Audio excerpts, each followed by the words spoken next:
여기 한국의 한 뉴스를 보고 깜짝 놀라는 외국인 여성이 있습니다. 그녀는 나름 과학계에서 잘 나가는 크리에이트입니다. 그런 그녀가 과연 어떤 뉴스를 보고 놀란 걸까요? 오늘의 사연 시작하겠습니다. 안녕하세요. 저는 미국 시애틀에서 과학 저널리스트를 꿈꾸고 있는 에밀리라고 합니다. 시애틀의 가을은 유독 습하고 차가웠습니다. 녹슨 파이프에서 똑똑 떨어지는 물방울 소리가 창가에 울리는 동안 담요를 무릎에 덮은 채 블로그에 새 글을 올리고 있었죠. 천장 구석구석 곰팡이 자국이 무성했지만 월세가 저렴한 이 아파트를 떠날 수는 없었습니다. 창밖으로는 비가 내렸고 낡은 창틀 사이로 찬바람이 새어들어왔어요. 난방비를 아끼려 히터는 켜지 않은 채 어머니가 중고샵에서 사다 주신 두꺼운 담요에 의지할 뿐이었습니다. 블로그를 처음 시작했을 때는 하루 방문자 수가 3명, 5명 정도였죠. 그마저도 제 글을 읽어주시는 건지 의문이었습니다. 하지만 밤늦게까지 도서관에서 과학서적을 읽고 전문가들의 논문을 번역해가며 꾸준히 글을 썼어요. 그렇게 6개월이 지난 지금 하루 100명이 넘는 사람들이 제 글을 읽어주시니 작은 빛이 보이는 듯 했습니다. 어머니는 오늘도 야간 간병인 일을 하러 가셨어요. 현관문을 나서며 에밀리, 냉장고에 샌드위치 있다라는 쪽지를 남기셨지만 그 샌드위치 속 햄이 어머니의 점심 도시락에서 반을 떼어낸 거라는 걸 알고 있었죠. 술에 절어 가족을 버린 아버지 대신 홀로 저를 키우시느라 어머니의 어깨는 점점 더 깊이 휘어갔습니다. 대학 진학의 꿈은 이미 멀어졌죠. 학비를 모으려 패스트푸드점에서 아르바이트도 해봤지만 어머니의 병원비와 월세를 감당하기에도 빠듯했어요. 식당 주방에서 일하는 동안 과학서적을 몰래 읽다가 매니저에게 걸려 결국 해고된 적도 있었습니다. 그래도 시립도서관과 인터넷만 있다면 전 계속해서 과학을 공부할 수 있었어요. 도서관에서는 MIT 오픈 코스웨어로 물리학 강의를 듣고 과학저널의 최신 연구 동향을 살폈죠. 비록 형광등이 깜빡이는 도서관 구석에서 터치패드가 고장 난 노트북으로 과학저널을 읽어가며 꿈을 이어가는 것이 전부였지만요. 가끔은 도서관 옆자리에서 대학 입학 자기소개서를 쓰는 또래들을 보며 가슴 한켠이 아려왔습니다. 한국이란 나라는 사실 얼마 전까지만 해도 제 관심 밖이었어요. 그저 스마트폰 잘 만드는 나라 정도로만 알고 있었죠. 길가의 전자제품 매장 쇼윈도에 진열된 최신 스마트폰을 보며 기술력 하나는 대단한 애라고 생각한 것이 전부였습니다.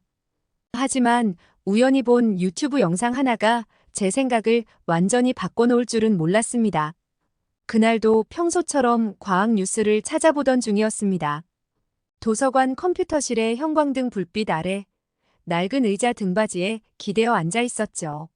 모니터 화면을 스크롤하다 우연히 한국의 초전도 기술 관련 다큐멘터리를 발견했습니다. 마우스 커서가 영상 위에서 잠시 머뭇거렸고 이내 클릭했죠. 영상을 재생하기도 전에 댓글란으로 시선이 향했습니다.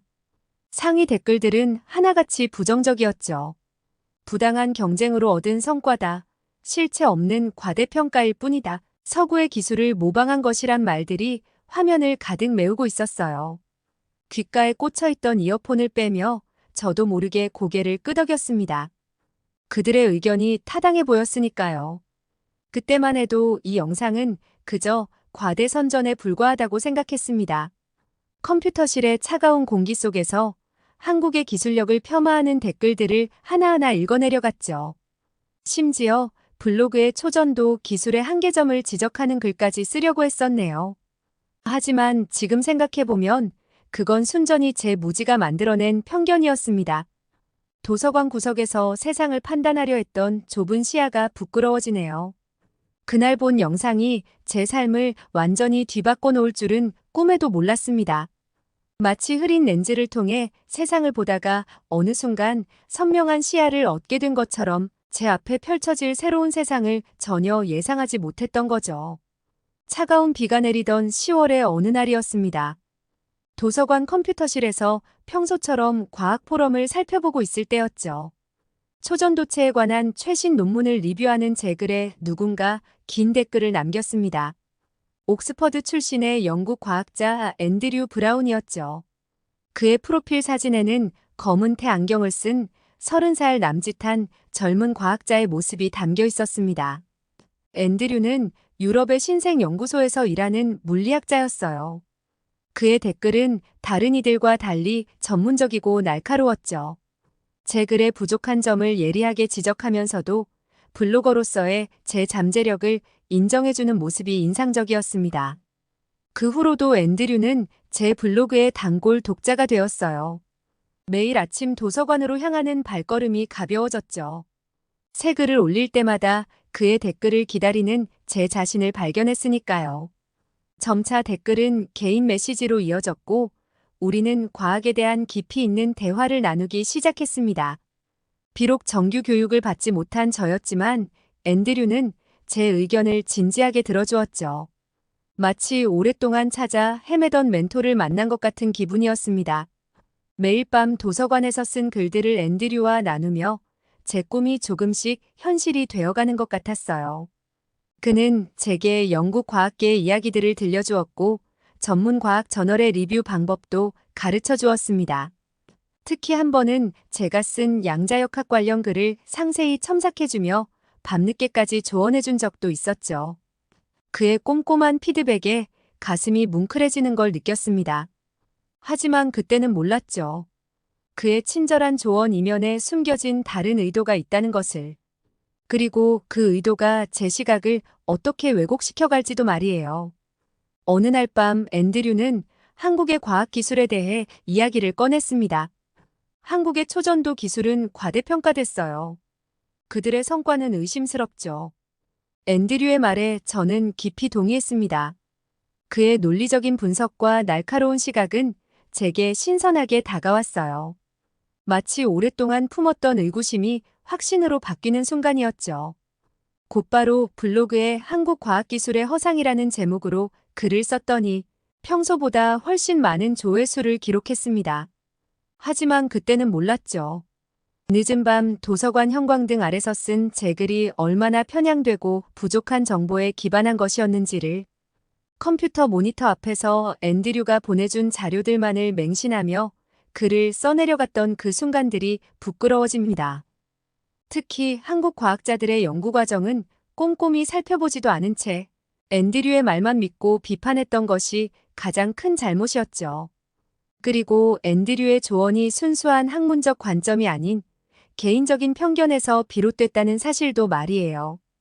그의 친절한 이메일 속에 숨겨진 쓴맛을, 그의 날카로운 분석 속에 감춰진 질투와 편견을 알아채지 못했습니다. 앤드류와 이야기를 나누며 자신감이 생겼습니다. 매일 밤 도서관에서 글을 쓸 때마다 가슴이 뛰었죠.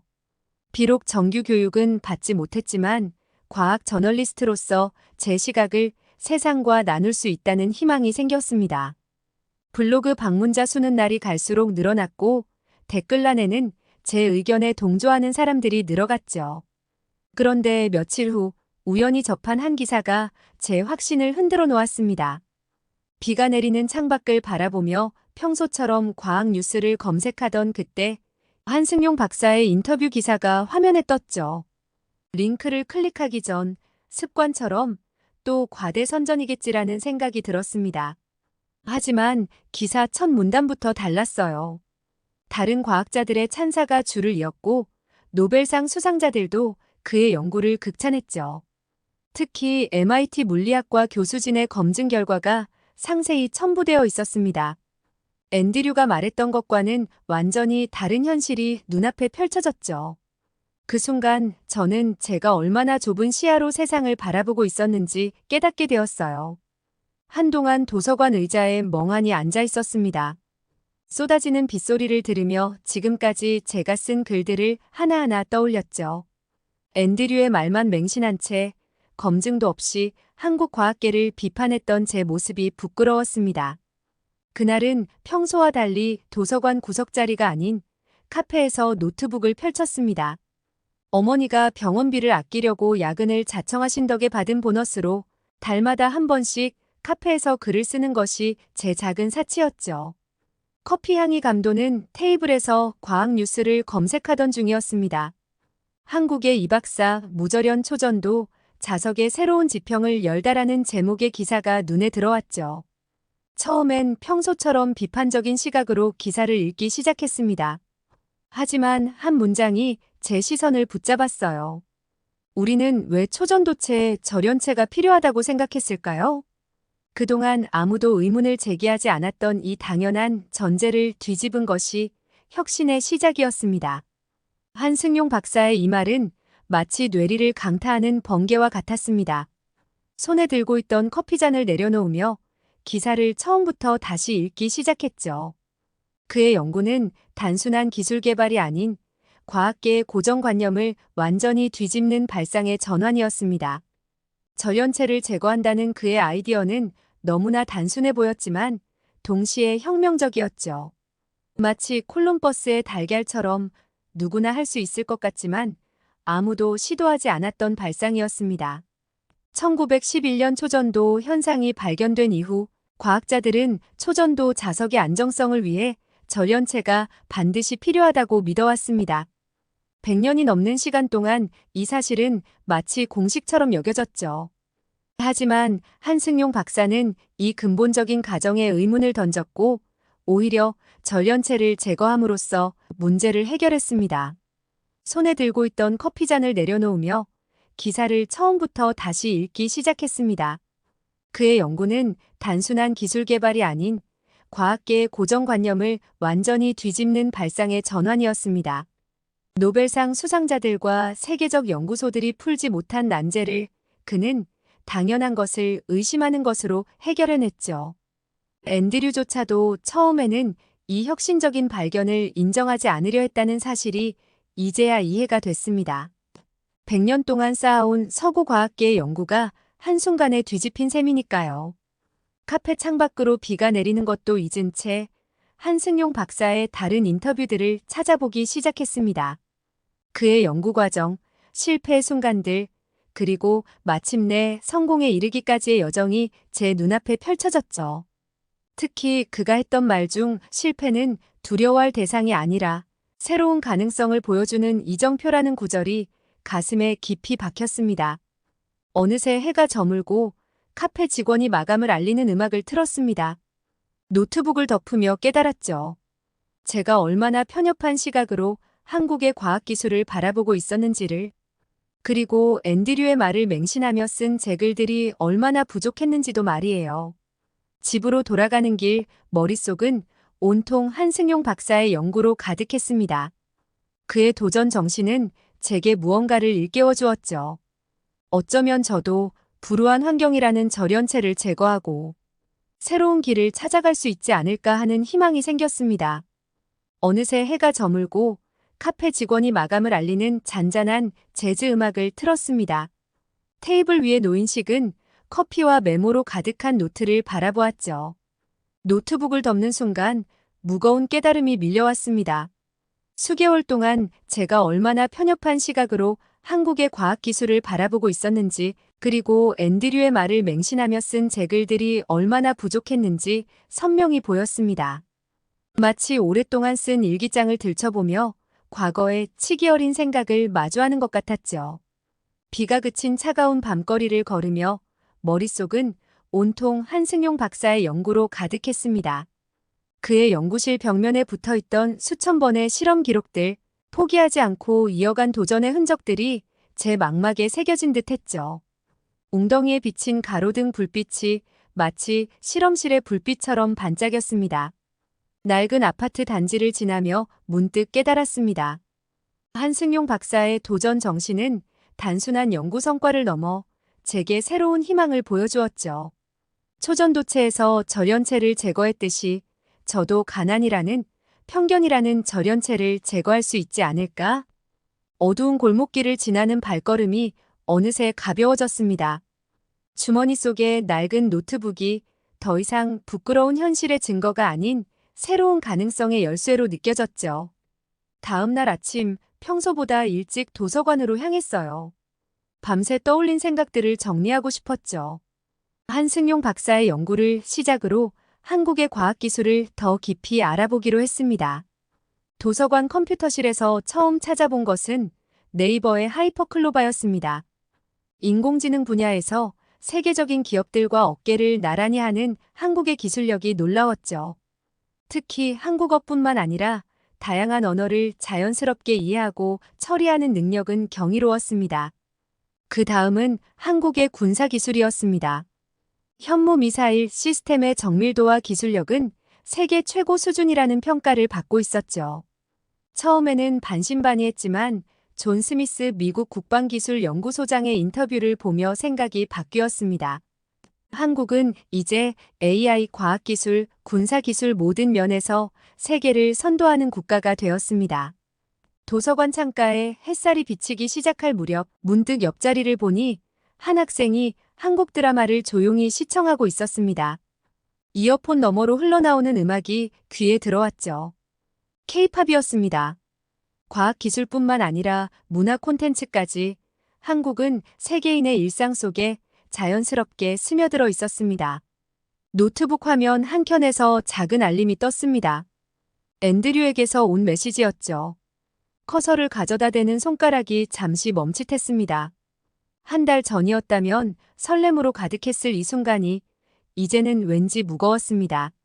메시지 창을 열자 긴 반박문이 시작됐습니다. 한국의 기술력을 과대평가한다는 비판과 함께 제가 객관성을 잃었다는 날선 지적이 이어졌죠. 특히 당신이 이렇게 변할 줄은 몰랐습니다라는 마지막 문장에서는 실망감이 묻어났습니다. 도서관의 차가운 형광등 아래 그의 메시지를 천천히 읽어내려갔습니다. 하지만 이제는 달랐습니다. 예전처럼 그의 말 한마디에 흔들리지 않았죠. 오히려 그의 필사적인 반박 속에서 자신의 실패를 인정하지 못하는 작은 상처가 보였습니다. 그의 고집스러운 부정 속에 숨겨진 질투와 두려움이 보였죠. 마치 쓰러져가는 성을 필사적으로 지키려는 기사처럼 자신의 편견 속에 갇혀있는 그의 모습이 안타까웠습니다. 창밖으로 비치는 석양이 그의 메시지 창을 붉게 물들였고 저는 그제서야 답장 대신 창을 살며시 닫았습니다. 도서관을 나서는 길 봄바람이 불어왔습니다. 마치 한국의 과학기술이 세계에 새로운 봄을 가져온 것처럼 저에게도 새로운 시작이 찾아온 것 같았죠. 이제는 앤드류의 편향된 시각이 아닌 제 눈으로 직접 보고 판단하기로 했습니다. 그리고 그 진실을 제 블로그를 통해 세상과 나누고 싶었습니다. 그런데 아침에 일어나 제 블로그를 보고 깜짝 놀라고 말았어요. 앤드류는 제 블로그에 공격적인 댓글을 쏟아내기 시작했습니다. 한국의 과학기술을 다룬 모든 글마다 표절이라는 단어를 써가며 비난했죠. 마치 자신의 입장을 증명하려는 듯 수많은 자료들을 인용하며 한국 기술의 한계를 지적했습니다. 도서관의 컴퓨터실에서 그의 댓글들을 읽으며 깊은 한숨이 나왔습니다. 그의 논리가 한없이 감정적으로 변해가는 것이 보였죠. 특히 한승용 박사의 연구를 서구 과학의 모방이라고 칭하는 부분에서는 그의 편견이 적나라하게 드러났습니다. 우연히 발견한 과학 저널에서 앤드류의 과거 기록을 찾았습니다. 노란 형광등 아래서 기사를 읽는 손길이 떨렸습니다. 5년 전 옥스퍼드 외곽의 한 연구소에서 그는 촉망받는 과학자였죠. 초전도체 연구팀을 이끌며 화려한 미래가 약속된 듯 했습니다. 하지만 한국 연구진과의 경쟁에서 패배한 후 모든 것이 달라졌다는 내용이었습니다. 연구소의 지원이 끊겼고 결국 런던 교외의 작은 신생 연구소로 자리를 옮겨야 했죠. 기사 속 사진 한 장이 제 시선을 붙잡았습니다. 연구소를 떠나는 날 찍힌 앤드류의 모습이었죠. 검은 테 안경 너머로 보이는 그의 눈빛에는 좌절감이 가득했습니다. 실험실 문을 나서는 뒷모습이 외롭게 느껴졌죠. 창가에 기대어 앉아 비가 오는 바깥을 바라보았습니다. 차가운 유리창에 머리를 기댄 채 앤드류의 메시지들을 하나씩 다시 읽어보았죠. 그의 날선 비판 속에 숨겨진 상처가 마치 깨진 거울처럼 선명히 보였습니다. 매서운 겨울바람처럼 차가웠던 그의 말들 속에는 사실 뜨거운 패배감이 숨겨져 있었던 거죠. 자신의 실패를 인정하지 못한 채 한국이라는 존재 자체를 부정하며 자신을 위로하고 있었던 것입니다. 창밖으로 떨어지는 빗방울들이 마치 그의 숨겨진 눈물 같아 보였습니다. 며칠을 고민한 끝에 비 오는 새벽에 긴 답장을 쓰기 시작했습니다. 창밖으로 떨어지는 빗방울 소리를 들으며 키보드를 두드리는 손가락이 떨렸죠. 경쟁이 아닌 협력의 중요성을 이야기했습니다. 과학은 국적을 초월한 인류의 자산이며 서로의 발전이 모두의 이익이 된다는 메시지를 전했죠. 낡은 노트북 화면에 비치는 제 얼굴이 흐릿하게 보였지만 마음만큼은 그 어느 때보다 선명했습니다. 특히 한승용 박사가 인터뷰에서 했던 말, 실패는 또 다른 도전의 시작이라는 구절을 인용하며 글을 마무리했습니다. 발송 버튼을 누르기 전 잠시 망설였지만 이내 결심했죠. 새벽녘 전송 완료 메시지와 함께 작은 한숨이 새어나왔습니다. 답장을 보내고 일주일이 흘렀습니다. 매일 밤 도서관에서 메일함을 새로 고침하는 일이 습관이 되었죠. 앤드류의 날선 댓글들은 차츰 줄어들었고 마침내 그가 남긴 마지막 메시지를 발견했습니다. 도서관의 형광등 아래 떨리는 마음으로 메시지를 열었죠. 당신의 관점이 옳을지도 모르겠네요 라는 짧은 한 줄이었습니다. 그 순간 차가운 컴퓨터실이 갑자기 따뜻하게 느껴졌습니다. 비록 짧은 한 줄이었지만 그 속에 담긴 무게는 결코 가볍지 않았죠. 마치 단단한 얼음에 금이 가듯 그의 완고한 마음에 작은 균열이 생긴 것이 느껴졌습니다. 창밖으로 보이는 달빛이 유난히 밝아 보였고 그날 밤 도서관을 나서는 발걸음은 평소보다 한결 가벼웠습니다. 이제는 매일 아침 한국의 새로운 과학기술 소식을 찾아보는 것이 일과가 되었고 누군가의 편견에 휘둘리지 않고 제 눈으로 직접 확인하고 판단하는 법을 배웠죠. 그리고 그 과정에서 저의 시야도 조금씩 넓어지고 있다는 걸 느꼈습니다. 며칠 뒤 한승용 박사의 새로운 인터뷰 기사를 발견했습니다. 도서관 컴퓨터실의 마지막 자리에 앉아 떨리는 마음으로 기사를 열었죠. 발상의 전환이 혁신을 만듭니다. 우리는 너무 오랫동안 당연한 것들을 당연하다고 믿어왔습니다. 기사를 읽어내려가는 동안 눈시울이 뜨거워졌습니다. 한승용 박사가 겪었던 수많은 실패와 좌절, 그리고 그것을 극복해낸 이야기가 마치 제 이야기처럼 다가왔죠. 특히 실패는 새로운 가능성을 보여주는 이정표라는 문장 앞에서는 한참을 멈춰 있었습니다. 도서관 창밖으로는 석양이 지고 있었습니다. 붉은 노을이 컴퓨터 화면에 비치는 동안 지금까지의 제 삶을 돌아보았죠. 가난이라는 절연체에 갇혀 스스로의 가능성을 제한했던 시간들, 누군가의 편견에 기대어 세상을 판단했던 좁은 시야, 그 모든 것들이 마치 벽처럼 느껴졌습니다. 하지만 한승용 박사의 말처럼 어쩌면 그 벽은 제가 만든 것인지도 모릅니다. 초전도체에서 절연체를 제거하듯 저도 제 삶에서 불필요한 한계들을 걷어낼 수 있지 않을까요? 노트북을 펼쳐 새로운 글을 쓰기 시작했습니다. 이번에는 한국의 과학기술을 넘어 혁신의 본질에 대한 이야기였죠. 실패를 두려워하지 않는 용기, 고정관념을 깨는 도전 정신, 그리고 끝없는 가능성에 대한 믿음. 키보드를 두드리는 손가락이 점점 빨라졌고 제 마음속에서도 무언가가 끓어오르는 것을 느꼈습니다. 글을 완성하고 도서관을 나서는 순간 차가운 밤 공기가 얼굴을 스쳤습니다.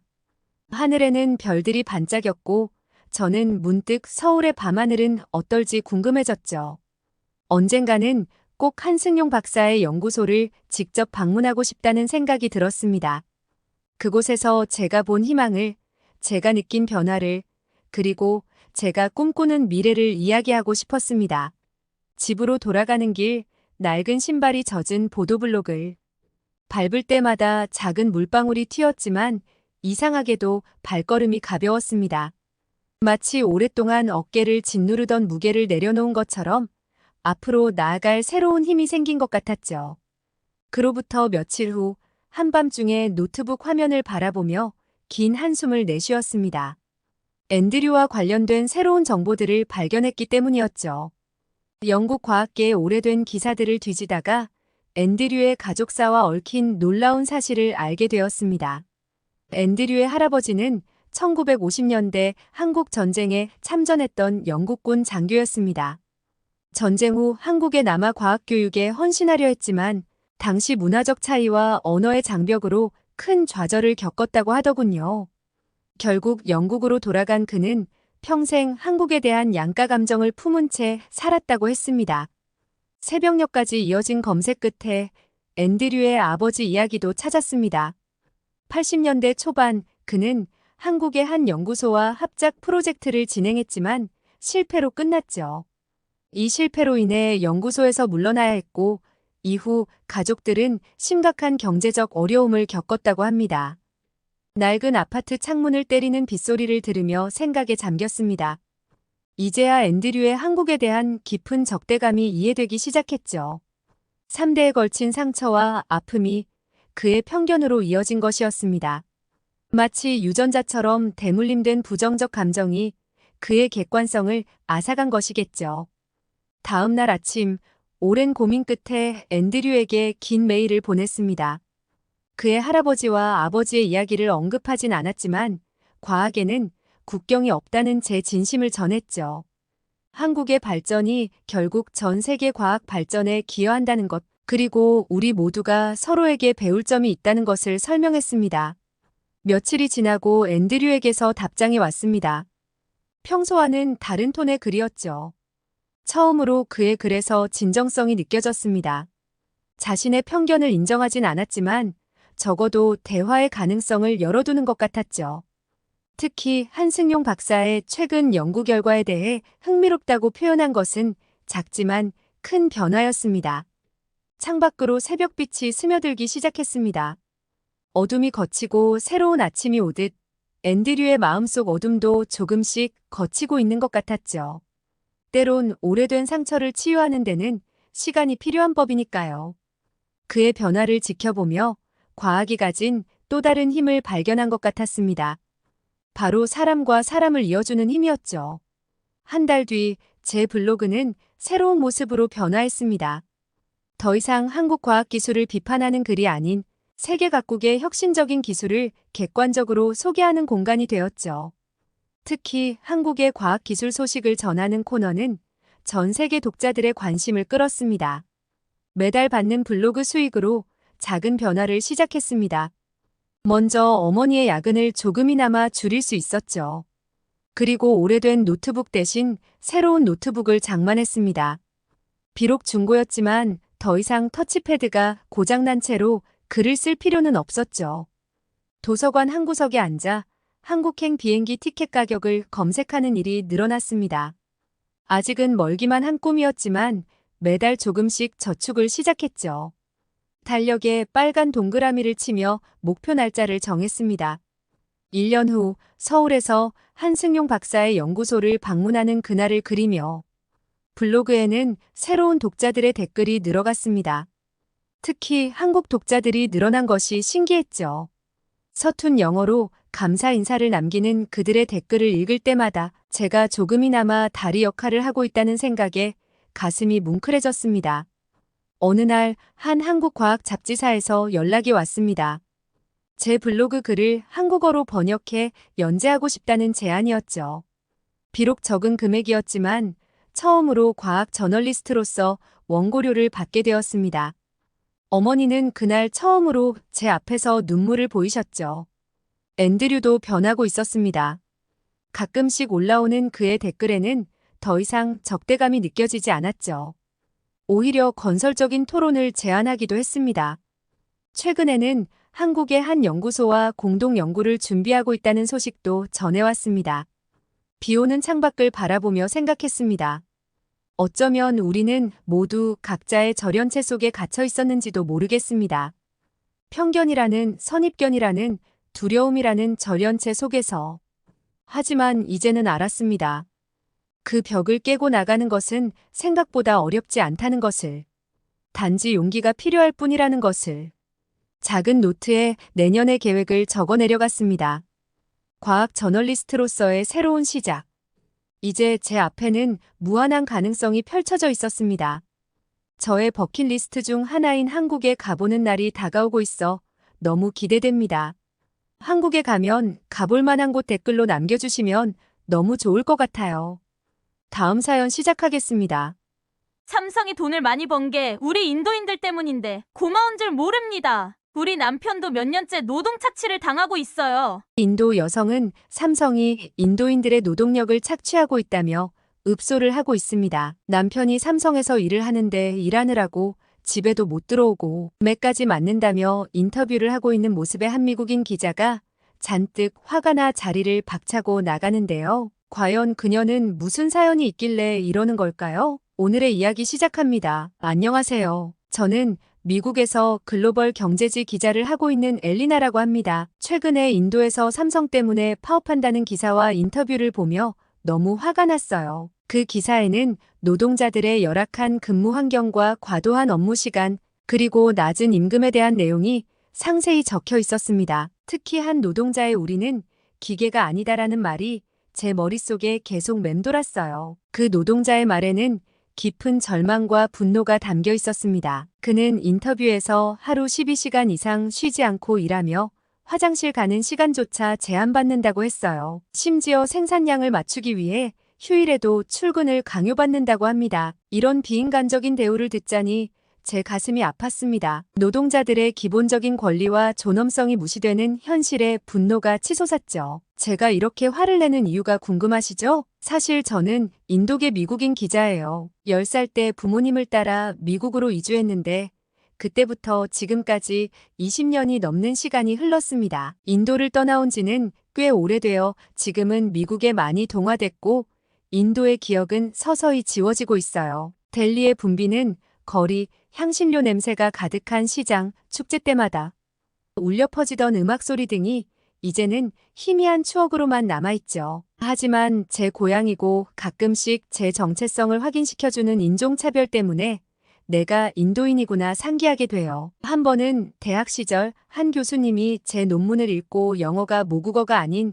사람 치고는 잘 썼다고 말씀하셨는데 그때 제가 얼마나 당황스럽고 불쾌했는지 모릅니다. 저는 미국에서 자랐고 영어가 제 모국어나 다름없었거든요. 이럴 때마다 기분이 나쁘긴 하지만 지금은 어쨌든 미국인이 됐으니 그걸로 만족하며 살고 있답니다. 하지만 가끔씩 인도인들이 다른 나라한테 불합리한 대우를 받으면 이런 게 애국심인지 화가 나더라고요. 그래서 이런 상황을 세계에 알리고자 취재를 가겠다고 했죠. 제가 취재를 가겠다고 하자 엄마는 좀 반대하셨어요. 왜냐면 우리가 떠나기 전에도 인도는 치안이 최악이었지만 지금도 크게 다를 게 없다는 게 엄마의 생각이었죠. 특히 여성을 상대로 한 범죄가 많고 여전히 길거리 강도나 소매치기가 빈번하게 일어나니 저 혼자 떠나보내는 게 불안하다고 하셨죠. 그래도 저는 언어가 안 통하는 것도 아니고 기자의 신분으로 가는 것이니 걱정하지 말라고 엄마를 안심시켜드렸어요. 제가 힌디어와 영어를 모두 유창하게 구사할 수 있고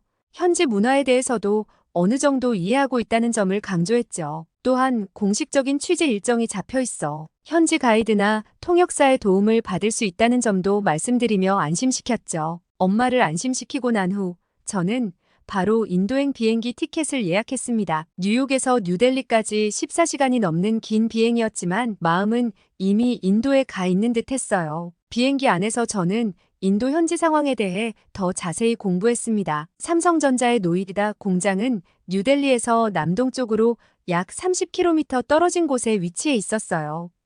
이 공장은 2018년에 문을 열어 세계 최대 규모의 모바일폰 생산 시설로 알려져 있죠. 하지만 최근 노동자들의 파업으로 인해 생산에 차질을 빚고 있다고 합니다. 파업의 주요 원인은 낮은 임금과 열악한 근무 환경이었습니다. 노동자들은 하루 12시간 이상 일하면서도 최저 임금에도 미치지 못하는 급여를 받고 있다고 주장하고 있었어요. 또한 작업장 내 안전 문제와 과도한 생산 목표로 인한 스트레스도 큰 문제라고 하더군요. 비행기에서 공부를 하면 할수록 삼성이라는 기업에 대한 분노가 커졌습니다. 애플과 어깨를 나란히 할 만큼 성장한 기업이 이렇게 인도 사람들이 노동력을 착취해 커졌다는 사실이 저를 더욱 화나게 했어요. 세계적인 기업의 이면에 숨겨진 어두운 현실을 마주하니 기자로서의 사명감이 더욱 강해졌습니다. 비행기에서 내려 뉴델리 공항에 도착하자 20년 전의 기억이 물밀듯이 밀려왔어요. 공항은 제가 기억하는 것보다 훨씬 현대화되어 있었지만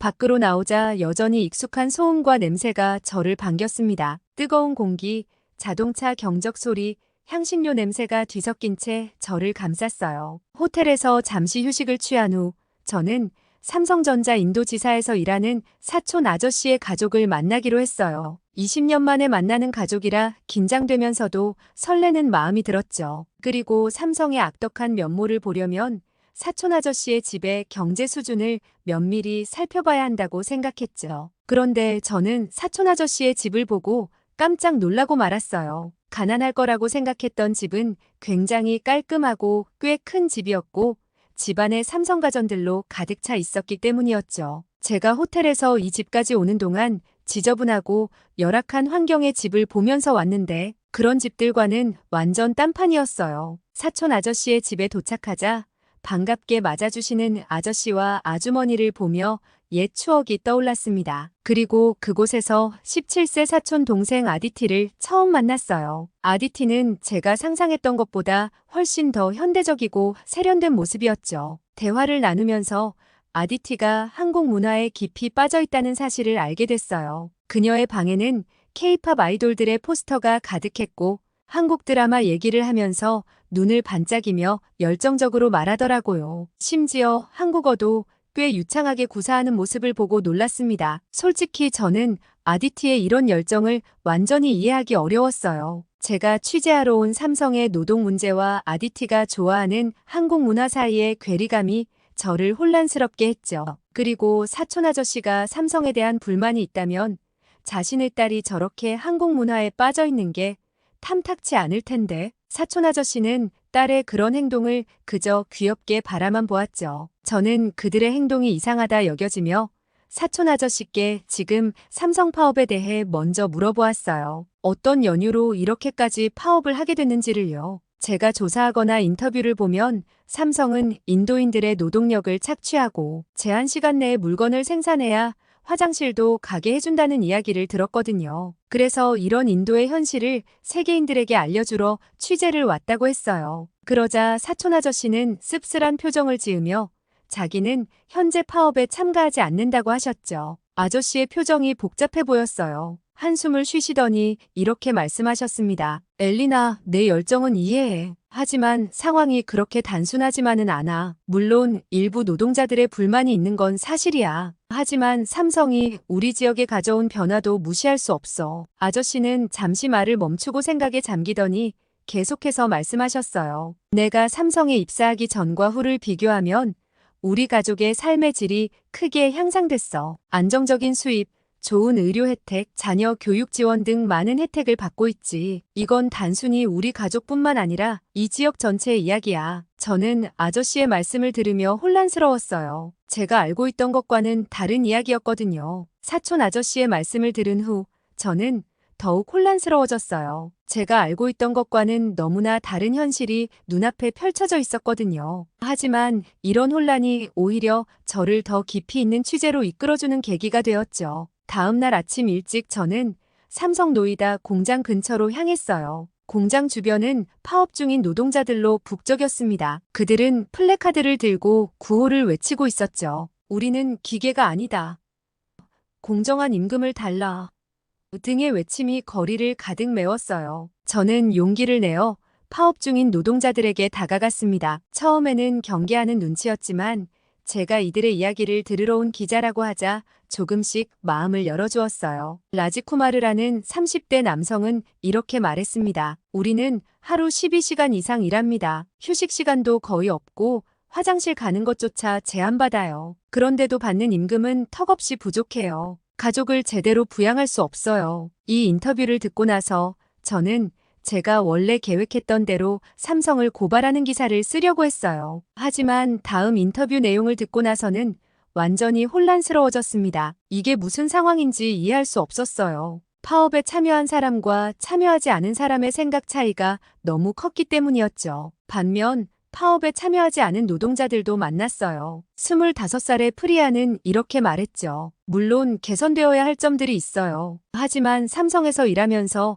제 삶이 많이 나아졌어요. 안정적인 수입이 생겼고 기술도 배우고 있어요. 무작정 회사를 비난하는 건 옳지 않다고 봐요. 그리고 또 다른 노동자인 아미트는 이렇게 말했습니다. 삼성은 지금도 충분히 많은 월급을 주고 있어요. 이 월급으로 우리 가족 모두가 먹고 살 수 있어요. 제 아이들도 좋은 학교에 보낼 수 있게 되었죠. 다른 외국 기업들과 비교해보면 삼성의 복지가 훨씬 좋아요. 의료보험도 제공하고 자녀 교육 지원 프로그램도 있어요. 이런 혜택들을 무시하고 그저 파업만 하는 건 잘못된 거라고 생각해요. 그렇게 인터뷰를 하던 중 뒤에서 일하고 있던 한 분이 조심스럽게 다가왔어요. 그는 주변을 살피며 낮은 목소리로 말을 걸었습니다. 기자님, 제발 이 사실을 꼭 알려주세요. 그의 진지한 표정에 저는 귀를 기울였죠. 그가 말한 내용은 저를 깜짝 놀라게 했어요. 삼성 인도 공장의 파업 이면에는 우리가 모르는 복잡한 사정이 있었던 거예요. 직원들은 임금 인상, 근무 시간 단축,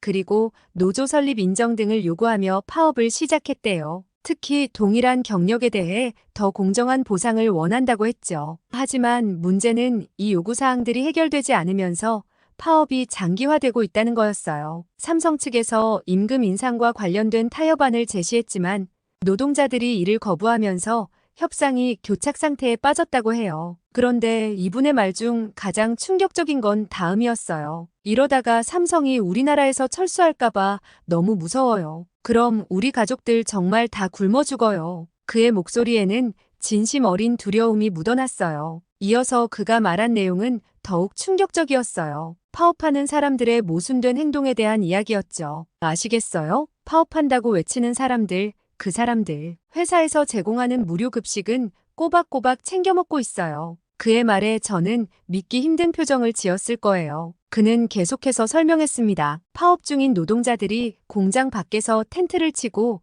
시위를 하고 있긴 해요. 하지만 그들은 여전히 공장 안으로 들어와 무료 급식을 이용하고 있죠. 아이러니하지 않나요? 이 말을 들으니 상황이 더욱 복잡해 보였어요. 회사 측에서는 노조 설립이나 임금 인상 요구는 거부하고 있지만 직원들의 기본적인 복지는 계속 유지하고 있는 셈이니까요. 이런 상황을 어떻게 해석해야 할지 저는 혼란스러웠습니다. 노동자들의 요구가 정당한 것인지 아니면 회사가 이미 충분한 복지를 제공하고 있는 것인지 판단하기가 점점 더 어려워졌어요. 양측의 입장이 팽팽해 보여 저는 객관적인 시각을 얻고자 인도에서 영향력 있는 경제 전문가와 만나기로 했어요. 그런데 그의 말은 제가 예상했던 것과는 달랐어요. 삼성 인도 공장의 파업 상황을 이해하려면 더 넓은 맥락에서 봐야 합니다. 그가 말했어요. 노동자들의 요구가 있지만 삼성의 입장도 고려해야 해요. 삼성은 인도 노동법을 철저히 준수하고 있습니다.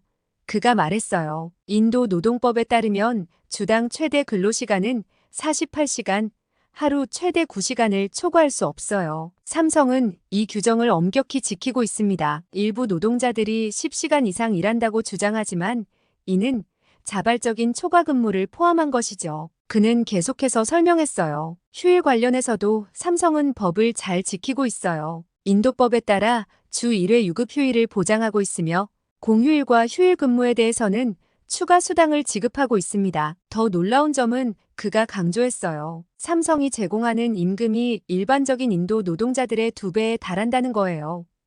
게다가 의료보험, 교육지원, 무료 급식 등 다양한 복지 혜택도 제공하고 있죠. 이는 인도의 다른 기업들과 비교했을 때 상당히 높은 수준입니다. 그의 말에 따르면 현재의 파업은 다소 이해하기 어려운 면이 있었어요. 솔직히 말해서 이런 상황에서 노동자들의 요구는 다소 과도해 보입니다. 이미 매우 좋은 조건에서 일하고 있는데 더 많은 것을 요구하고 있으니까요. 이는 회사와 노동자 모두에게 해로울 수 있습니다. 이 설명을 들으니 제가 처음에 가졌던 생각이 얼마나 편향되었는지 깨달았어요. 경제 전문가와의 인터뷰가 끝나갈 무렵 그는 갑자기 목소리를 낮추고 주변을 살폈어요. 그리고는 제게 조심스럽게 말을 건넸습니다. 지금까지 제가 말씀드린 내용은 공식적인 입장이에요. 하지만 여기서 끝나지 않습니다. 그의 말에 저는 긴장했어요. 그가 계속해서 말했습니다. 이번 파업의 배후에는 다른 이야기가 있어요.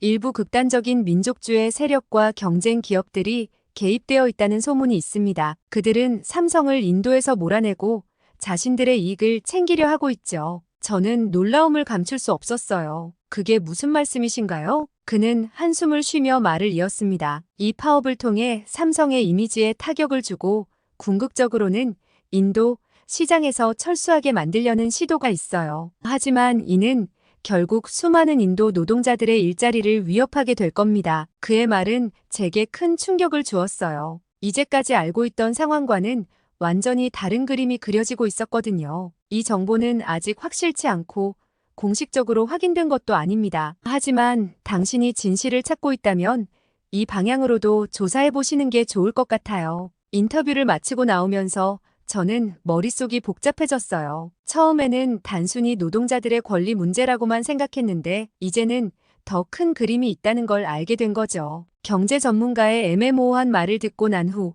저는 더 깊이 파고들기로 결심했어요. 그의 말대로 이 파업의 배후에 다른 이야기가 있다면 그것을 밝혀내는 것이 제 임무라고 생각했거든요. 조사를 진행하면서 저는 충격적인 사실들을 마주하게 되었습니다. 강성 노조가 단순히 노동자들의 권리를 위해 싸우는 것이 아니라 삼성의 인도 공장 운영을 방해하려는 더 큰 목적이 있을 수 있다는 의혹이 제기되고 있었어요. 이 음모론에 따르면 노조는 일부 정치적 세력이나 경쟁 기업이 지원을 받아 삼성을 약화시키려는 목적으로 파업을 주도하고 있다는 겁니다. 그들의 진짜 목표는 삼성의 이미지를 실추시키고 궁극적으로는 인도에서 철수하도록 만드는 것이라고 해요. 더 구체적으로 인도의 경쟁 기업이나 정치 세력이 노조를 이용해 삼성을 몰아내고 그 자리를 차지하려는 속셈일 수 있다는 거죠. 이를 위해 노동자들에게 비현실적인 임금 요구와 노조 설립을 압박하고 있다는 시나리오가 있었어요. 이 가설이 사실이라면 이 파업은 단순히 종식되기 어려울 것 같았어요. 그리고 이상하게도 인도 총리가 이 상황을 2달이나 지켜만 보고 있다는 사실도 이 의혹에 무게를 실어주는 것 같았습니다. 이 모든 정보를 접하면서 저는 더욱 혼란스러워졌어요. 처음에는 단순히 노동자들의 권리 문제라고만 생각했는데 이제는 거대한 정치적, 경제적 이해관계가 얽힌 복잡한 사건으로 보이기 시작했거든요. 이런 무리한 요구가 계속되면서 상황은 점점 더 악화되어 갔어요. 그러던 어느 날 삼성 측에서 새로운 움직임이 감지되기 시작했습니다. 삼성이 인도에서 철수할 수도 있다는 소문이 돌고 있어요. 한 관계자가 조심스럽게 말해주었죠. 터키로 생산 기지를 옮기는 방안을 검토 중이라고 해요. 이 소식은 제게 큰 충격이었어요. 만약 삼성이 정말로 인도를 떠난다면 그 영향은 엄청날 것이었죠. 수많은 일자리가 사라지고 인도 경제에도 큰 타격이 될 거라는 걸 직감할 수 있었어요. 이 소문이 공장 내에 퍼지자 상황은 더욱 복잡해졌습니다. 파업에 참여하지 않은 삼성 직원들 사이에서 동요가 일어나기 시작했어요. 그들은 극도의 불안감에 떨며 파업 참가자들을 향해 분노를 표출하기 시작했죠. 너희들 때문에 우리 모두의 일자리가 위험해졌잖아. 한 직원이 파업 참가자들을 향해 소리쳤어요. 다른 직원도 가세했습니다. 수만 명의 사람들 생계가 위협받고 있다고. 이게 다 너희들 탓이야. 파업에 참여하지 않은 직원들의 불만은 점점 고조되었어요. 그들은 처음부터 삼성 측에서 제시한 복지 혜택과 타협안을 수락했어야 한다고 주장했죠. 왜 처음에 회사가 제안한 걸 받아들이지 않은 거야? 지금 와서 이렇게 모두에게 피해를 주고 공장 내 분위기는 점점 더 험악해져 갔어요. 파업 참가자들과 비참가자들 사이의 갈등이 깊어지는 걸 보며 이 사태가 단순한 노사 문제를 넘어 직원들 간의 분열로까지 이어지고 있다는 걸 실감했습니다. 그리고 바로 그때 지금까지 침묵을 지켜오던 모디 총리가 갑자기 개입하기 시작했습니다. 모디 총리가 삼성에 공식 사과를 했대요. 한 정부 관계자가 귀띔해 주었어요. 총리가 직접 나선 건 정말 이례적인 일이에요. 알고 보니 모디 총리의 이런 행동에는 깊은 이유가 있었습니다. 삼성의 인도 철수는 인도 정부의 핵심 경제 정책인 메이드 인 인디아 전략에 치명타를 줄 수 있었거든요. 게다가 세계적인 기업인 삼성이 떠난다면 다른 외국 기업들도 인도 투자를 꺼리게 될 거라는 우려가 컸죠. 모디 총리의 개입은 이 사태가 얼마나 심각한지를 보여주는 것 같았어요. 단순한 노사 갈등을 넘어 국가 경제 전략과 외국인 투자 환경까지 위협받는 상황이 된 거죠. 이 모든 상황을 지켜보면서 저는 이 파업의 본질이 무엇인지 다시 한번 생각해보게 되었어요. 취재를 진행하면서 저는 점점 더 복잡한 감정에 휩싸였어요. 처음에는 인도 노동자들의 권리를 위해 싸워야 한다고 생각했지만 상황을 자세히 알아갈수록 제 생각이 얼마나 편협했는지 깨닫게 되었습니다. 사실 삼성이 인도에 들어와 많은 것을 변화시켰다는 걸 알게 됐어요. 척박하고 미개발된 지역을 번듯한 도시로 탈바꿈시켰고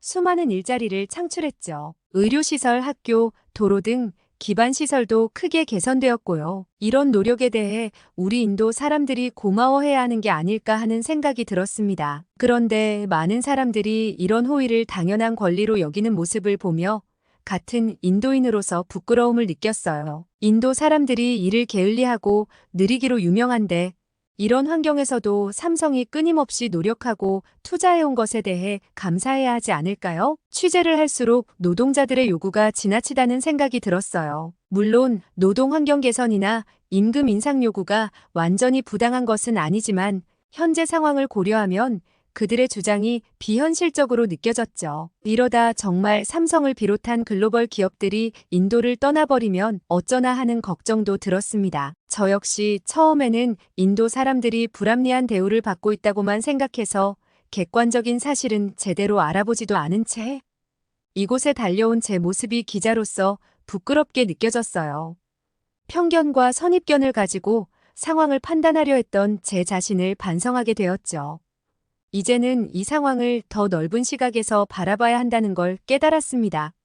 노동자의 권리도 중요하지만 기업의 투자와 노력, 그리고 그로 인한 지역 발전도 함께 고려해야 해요. 또한 인도의 경제 발전과 글로벌 경쟁력 확보를 위해 우리가 어떤 자세를 가져야 할지도 깊이 생각해 보게 되었습니다.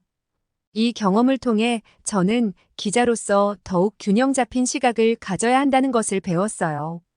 앞으로는 한쪽의 입장만 들으려 하지 않고 모든 관련 당사자들의 입장을 고루 듣고 종합적으로 판단하려 노력해야겠다고 다짐했습니다. 파업이 끝난 지 얼마 안 됐어요. 공장은 다시 정상화되었고 주변 지역도 활기를 되찾아갔습니다. 하지만 이번 사건은 많은 사람들에게 깊은 교훈을 남겼죠.